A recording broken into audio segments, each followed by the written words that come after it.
Your country's biggest problem will be presented in a stepwise approach as follows. First level, to take you through the isolation of that problem. Second level, to take you through the identification of that problem. Last level, to help you recognize the supreme role that problem plays in the inability of your country to move out of underdevelopment. First level. The inability of your country to move out of underdevelopment is comparable to malaria, which is one of the commonest killer diseases in sub-Saharan Africa. Malaria always presents with fever as the main symptom and additional symptoms that may include headache, vomiting, loss of appetite, general body weakness, and so on, depending on the person who is sick. Although these symptoms may appear distinct from one another, they are all traceable to a single underlying cause. Indeed, proper diagnosis of malaria, followed by effective treatment of the malaria parasites, will free the patient not only of fever, but also eventually of the other malaria related symptoms. However, when the doctor focuses on treating only the malaria symptoms and ignores its underlying cause, the patient ends up with a short-term relief and false hopes. The hopes will be false because as long as the malaria parasite remains intact, the malaria will remain fundamentally unchanged regardless of how well one feels. In a similar way, the inability of your country to get out of underdevelopment always presents with widespread poverty as the main symptom, and additional symptoms that may include poor services, poor infrastructure, endemic corruption, vulnerability to instability, and so on, depending on the history of the country. Although these challenges appear distinct from one another, nearly all are traceable to a single underlying cause.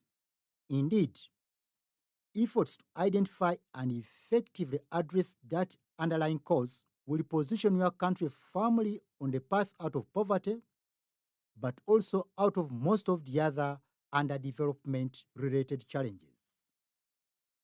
But when your country focuses on managing symptoms, namely addressing poverty, poor services, poor infrastructure, strengthening democracy, etc., it ends up with short-term relief and false hopes. The hopes are false because as long as the underlying cause remains unnoticed and therefore unattended to, your country's inability to move out of underdevelopment will remain fundamentally unchanged, regardless of the impressive economic growths registered. In other words, this isolated underlying cause lies at the center of your country's inability to get out of underdevelopment, as the subsequent perspectives explains. Second level. Nothing has effectively challenged historians, development specialists, policymakers, and intellectuals, among others, as explaining the real reason why sub-Saharan countries failed to get out of underdevelopment in the first 50 years of independence. The fragmentation of sub-Saharan Africa into smaller markets is challenged by the simple fact that the socio-economic transformations could still have occurred here and there, even in the absence of the integration of Africa's various regions. The argument that sub-Saharan countries were still young nations is nullified by successful examples of comparable nations in Asia, such as Singapore. The same could be said of dictatorships, endemic corruption, civil wars, foreign interests, outside interference, and so on. Several countries in Asia, such as South Korea, Malaysia, Vietnam, and so on, were plagued by comparable challenges but managed to find their way out of underdevelopment. In any case, although not every country in sub-Saharan Africa suffered problematic leadership, endemic corruption, destabilizing foreign interferences, civil wars, and so on, all have remained underdeveloped economies after more than 50 years of independence.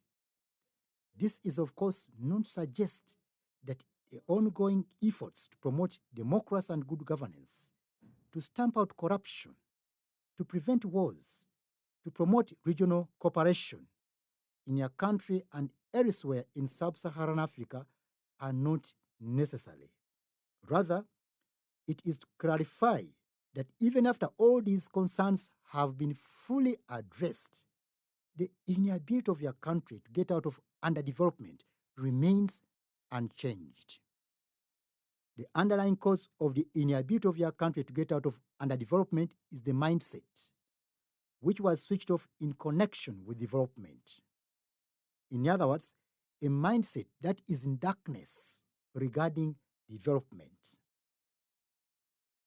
Before we go any further, however, let us understand what a mindset is. More importantly, how it can be switched off in connection with development. Mindset. A mindset is essentially a collection of attitudes. Attitude can be defined as the settled way of thinking about something, often called an object. It is named after its object. Thus, when the object is work, we call it the attitude towards work. If a person has a good attitude towards work, the employer easily finds her likable and to be of value. However, if the same person were to lack the right attitude towards work, she would soon become a burden to the employer. In other words, it is the person's attitude towards work, not her qualifications in that work, which determines the extent of her output. This is, of course, not to imply that knowledge and skills are less important, but make it clear that they cannot contribute meaningfully on their own. Besides the attitude towards work, we have the attitude towards education, the attitude towards women, the attitude towards children, and so on. In other words, there are many types of attitudes, and an individual can possess not one but a set of attitudes. The set of attitudes that an individual has established is what we call the individual's mindset. Let us now look at how the African mindset got switched off in connection with development. Several historical events, including slavery and colonialism, compromised the thinking of Africans. Specifically, those historical events hindered the growth of certain attitudes in Africans, notably the attitudes required for development to take place. As a consequence, Africans emerged out of history with mindsets that were in darkness regarding development. Interestingly, the early European adventurers labeled Africa a dark continent. While the actual reason or reasons why Africa was so labeled is not clear, the consensus is that the tag was racist and testified to selfish motives. Without intending to, however, these adventurers came up with a name that matched sub-Saharan Africa's biggest problem then, which is still the same problem after more than 50 years of independence, namely mental darkness regarding development. This mental darkness is the underlying cause of the inability of your country to get out of underdevelopment, as the last perspective explains. Last level. In explaining the true nature of man, who happens to be you and me, the Holy Bible states, as a man thinks, so is he. In other words, it is your thinking and not your knowledge or skills which determines who you truly are. Consistent with this view, literature shows that attitude is so critical to development that it accounts for about 90% of the effort that produces desired output. The remaining 10% of effort is accounted for largely by knowledge and skills. Taken together, these observations reveal the following principle. This principle, which governs a country's socio-economic progress, starts with education, empowering society through knowledge, skills, values, and work-related attitudes. But although very important, this empowerment accounts for only 10% of the effort required to move society eventually out of underdevelopment.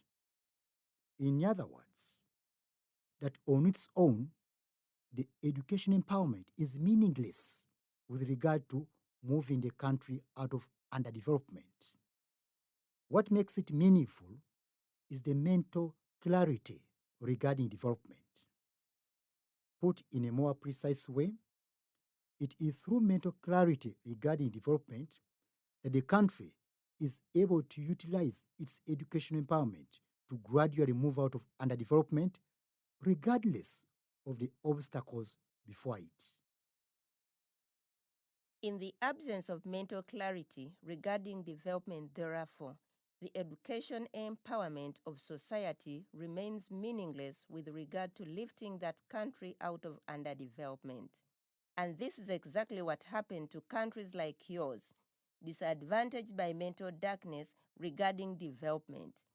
They are condemned to perpetual underdevelopment regardless of their blessings and opportunities. This is the true reflection of your country. Helping it to overcome this problem is what we now turn to in part 3 of the video.